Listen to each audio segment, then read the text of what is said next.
Welcome everyone to another month of FinOps news. This month we're covering March.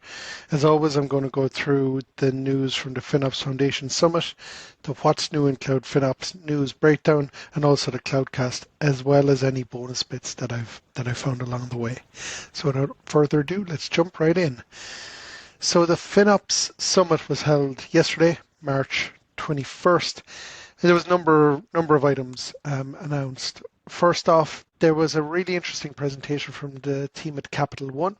There they talked about the journey of migrating to the cloud and gave an overview of their cloud footprint, as well as jumping into some usage optimization examples, which is quite good. They use a specific example and you could see how that's applied. So from a point of view of understanding how FinOps works, it's really worth looking at practical examples such as this to understand how does this thing actually work in effect. One interesting point that he did make, the speaker made, was about how FinOps oftentimes it might be kind of like a whack-a-mole. So um, a, an issue arises, you throw loads of bodies at it, you try and fix it, and then it's resolved and you let it be, and then 4, 5, 6 months down the line, the same issue occurs again. So you need to move away from that mindset, and it's more into the building efficiencies into your design process so that the compounding effect of those improvements continues through. So it's really worth checking out that example. One piece really worth mentioning for this audience is that there's a new course has been launched, and I'm going to do a separate episode on this course specifically. It's Introduction to FinOps. First off, it's free, which is really important. And if you are looking to get started in FinOps, this would be a really good starting point to dip your toe in and get an understanding of, does this spark my interest, or is this not my bag or not my cup of tea at all? So because it's free, I think it's really worth anyone checking out who's looking to get started in FinOps. Also mentioned that scholarship funding for the FinOps certification exam is going to be worth 1 million for next year. So there is a scholarship page, which I'll link to in the notes as well, where you can apply to do and they're up here, the FinOps certified practitioner. You can apply to do that, and the fees of the course and of the actual exam are covered. So that's definitely worth checking out. You've got your intro to FinOps first, then you've got your certifications, and then there's the professional cert. There is a new certification coming out based around Focus, which is the FinOps cost and usage standard that's being rolled out. So that's where we look at the multiple clouds and we try and get a consistent methodology behind comparing and contrasting across clouds. So that is being released in June, I think it is. So that's worth checking. They also mentioned that the FinOps practitioner cert is going to be updated in June. So they've made some changes to the framework, which I'll get onto next, but those changes are going to be reflected in updated material for anyone taking the FinOps exams from June onwards. So that's worth noting. If you've started studying for it now, or if you signed up to the course, maybe it's worth doing it now rather than later, because the underlying material is going to change. I personally think they're going to have to make it a little bit harder. Now that they have that introduction to FinOps, I think there'll have to be more of a distinction between a certified practitioner and the intro piece. So I think when they do revise the course in June, it will become more difficult. But that is purely my own speculation. One other thing they mentioned was that the FinOps framework has been updated. So this is really, like, it shows the fact that FinOps is evolving so much, that the framework that underpins it is evolving, and the fact that the foundation is keeping up to date with all these changes keeps it current, keeps it relevant. The changes that they've made are across the capabilities, personas, and domains. So they've also updated the underlying definition of FinOps as well. So that's also changed. In terms of the capabilities, these are, before there was 6, now there are 4. So in terms of the domains, They've updated them, so there was 6, now there's 4. So they've kind of grouped, you'll see here in these two, they've kind of grouped some of them together. So rate and usage optimization has been grouped together, clubbed together as one, because you kind of do them hand in glove. If you do one, you do the other. So those have been, and some others have been grouped. So they've gone from 6 to 4, and those are the pillars that form the foundation of the capabilities, which is doing the FinOps actual work itself. So that's worth checking out. And they've also added 7 new capabilities. They're around planning and estimating, benchmarking, architecting for the cloud sustainability, licensing and SaaS, FinOps assessment, and FinOps tools and services. So they're available on the website to see these new capabilities and what each of those entails. So if any of those spark your interest, it's worth checking out the foundation website. And also, this is all new material that will be in the exam from June onwards. So it's worth bearing that in mind if you are taking an exam after June 2024. So that's everything from the FinOps Foundation. Next, I'm going to move on to what's new in Cloud FinOps. So the guys, Stephen and Frank, another great episode this month. They got it out quite early. I had a review of it, and these are the bits that I took from it, or that I could understand. In terms of AWS, there was some talk about a Neptune optimized LLM, large language model graph structure. So this is the database that sits underneath a large language model, I think. So there's been some changes to that, which is quite interesting. There's also talked about the IPv4 addresses. So this is your IP addresses. So all your virtual machines have an IP address. I think it was from February 1st.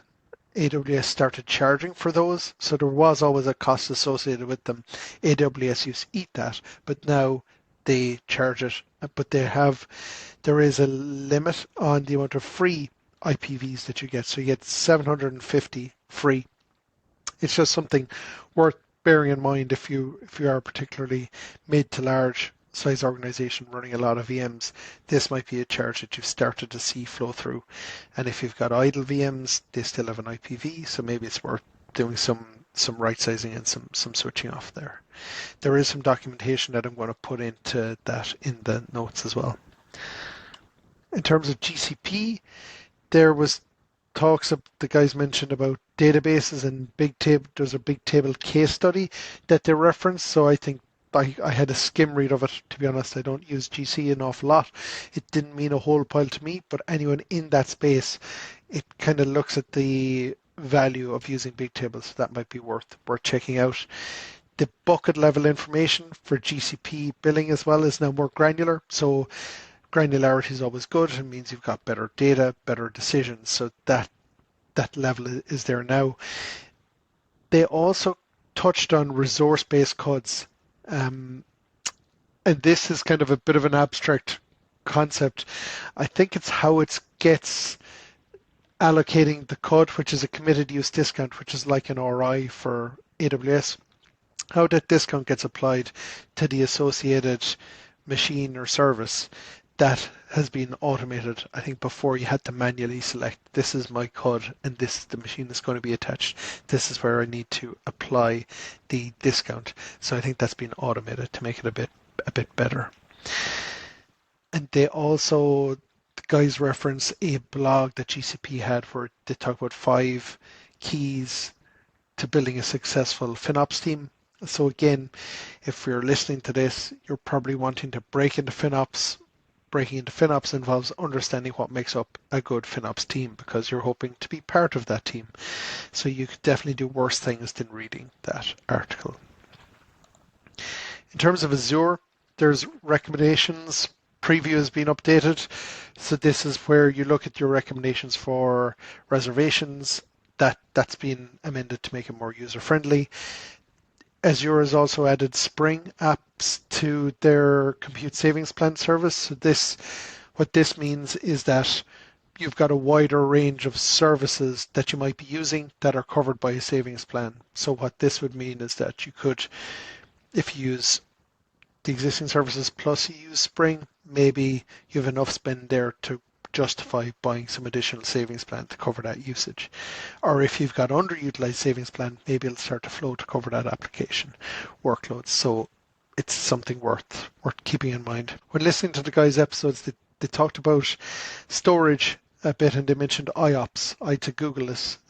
So it's IOPS is to do with it's a concept of storage. So it's the input and output operations per second. So it measures the maximum number of reads and writes to a storage location in a period of time. So that's what I feel the real value in listening to these things and taking notes is that you pick up something new that you didn't know before.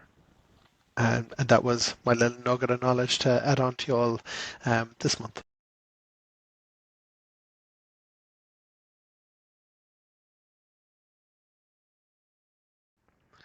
So next up we have the Cloudcast. So this month in the episode, the guys covered some really interesting topics. First up was around some OSS changes. So when you hear OSS, it refers to open source software changes.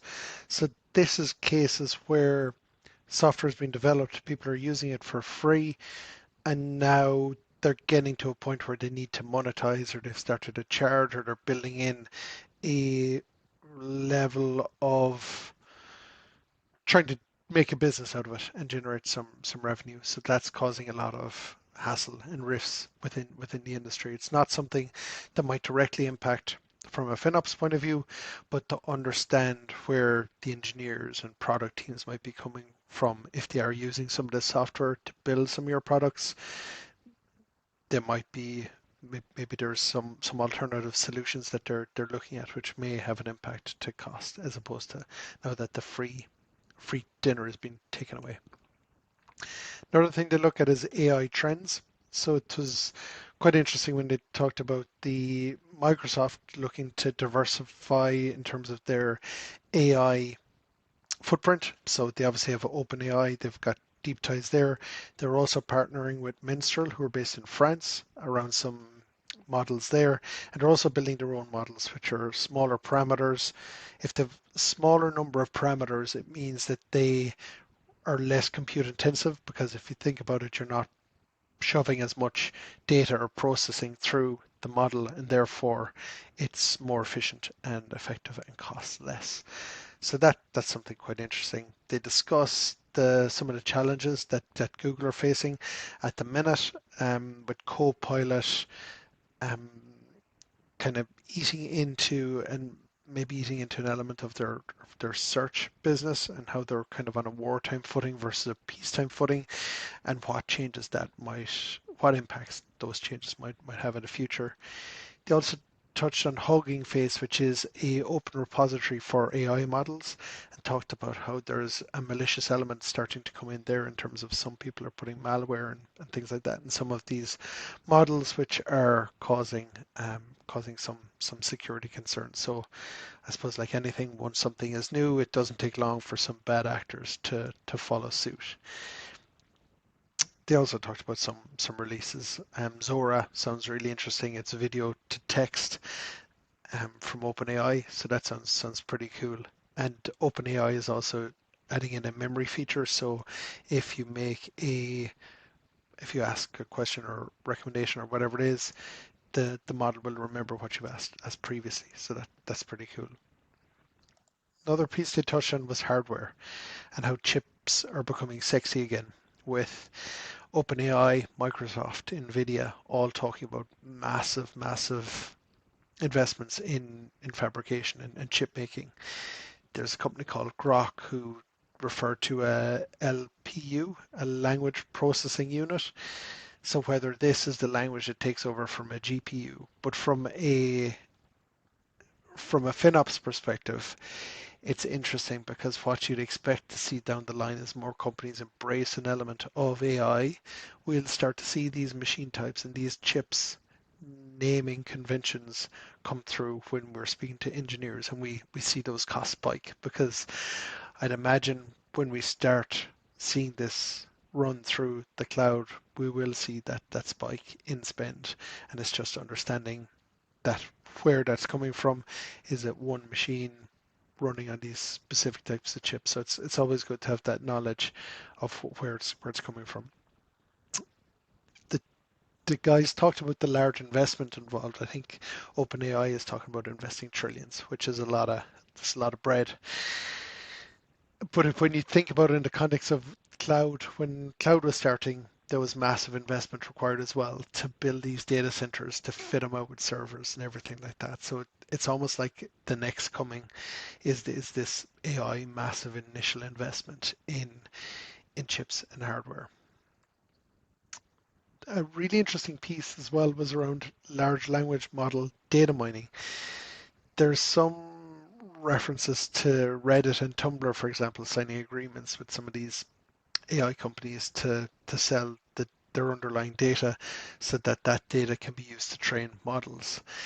And it opened a really interesting question around future information being generated on the web. Will it be a case of after a certain point in time, everything has is just being generated by ChatGPT or these other LLMs, and that there has been no original thought since 2024 on the internet because it's all going to be computer generated, and then it's just a constant cycle of LLM generated stuff feeding other LLM generated stuff. So that that was just kind of a really interesting point, and how some news agencies now are selling their data to kind of train these models. So it'll be interesting to see how that plays out. They they refer to the Uber model, which was a good example where when Uber was launching, they could have gone to each individual city or state or country and said, these are the regulations, this is what we're going to do to meet those regulations and launch then. But they kind of just forced themselves in there and just launched it. And it's kind of like asking for forgiveness rather than permission. So just letting it go, seeing what happens, and letting the market react the way it was going to be. So it's kind of like that with open with a lot of these AI companies. They're just scraping all the data and using it to train their models. And then how can someone determine if it's their data or someone else's data, because the volumes are just so massive. So it's an interesting thing to think about. In terms of bonus bits, what I've been hearing about and seeing on LinkedIn and other news sources is the impact that interest rates are starting to have in terms of FinOps. So we're seeing what I call the stickification of FinOps. So if you think about the carrot and the stick, so the carrot is, oh, if you do this thing, you'll get this reward, and the stick is do this or else. I think this is not talked about enough, and I don't think it's really brings this to light for me was when you look at the State of FinOps survey, and that empowering engineers, which is effectively the carrot. It's like, come on, guys, these are the recommendations. Can we make some changes to optimize our workloads? And obviously, engineering teams and everyone like that, they're doing their best to build the optimal architecture and drive efficiencies for the company. But now it's going to an accountability, a cost management, a waste management focus. So it's more stick based. It's these are your metrics that you need to hit, and it's just an interesting dynamic shift with interest rates being the way they are. It, it reduces the margin for companies, so they're looking at their costs more closely because their financing is so expensive. So these are all things to consider when you are looking into FinOps. If you are having discussions with your internal company about saving money in the cloud, now's the time to do it, because they're looking at pinch pennies anywhere that they can, as long as it doesn't impact the underlying architecture. Another piece to think about is now that inflation and cost of living stuff, while it is still prevalent, it's not as headline grabbing as it was previously, with the rebound in tech and some of the investments there starting to do better. Some of the focus from a macro point of view or some of the pieces I'm starting to see is starting to move slightly back more towards sustainability. Obviously, when people are struggling to pay bills, which I appreciate, people still are, but maybe not to the same extent now that inflation is leveling off, then the environment starts to come more to the fore again. It's like that peacetime and wartime element. So I think sustainability and the fact that it was also added as an associated persona within FinOps piece, so it's not directly in the immediate impacted sphere, but it's aligned to it. I think this is going to be, be kind of playing more and more a part in the FinOps discussion going forward, because companies will be looking to differentiate themselves, and having better CO2 reporting will help that.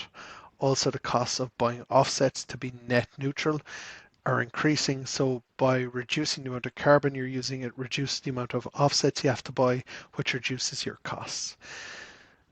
All that I linked to a really interesting article that I saw where it talked about how you calculate the CO2 associated with some cloud services. It took me a couple of reads to even get to grips with the basic concepts, but it's definitely worth checking out. That's everything I had for this month. Any questions, as always, leave a note in the comments, and I'll chat to you all soon. Take care. Bye bye.